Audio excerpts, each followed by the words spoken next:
Ça s'est très bien passé au départ. Parce qu'il faut rappeler qu'en 2009, avant 2009, nous nous étions réunis assez régulièrement, toutes tendances confondues. Et puis petit à petit, c'est vrai que les organisations patronales se sont plus ou moins enlevées, etc. Et donc le mouvement a éclaté quand même, il a vu le jour, parce qu'il fallait que ça se fasse.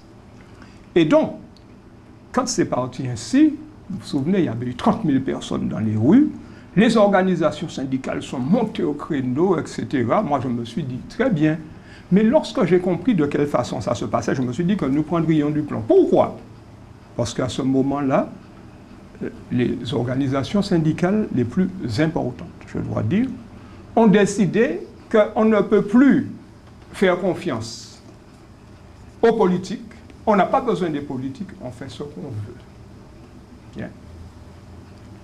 Un jour, je rencontre M. Marie-Jeanne. Nous avions réunion à la préfecture, comme c'est arrivé assez souvent.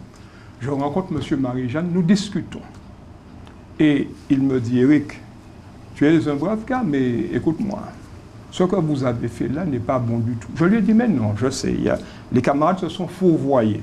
Ils veulent dire que, bon, c'est avec les politiques, mais il m'a dit, non, on n'aurait jamais dû me faire ça. Moi, M. Marie-Jeanne, ça en est chez moi.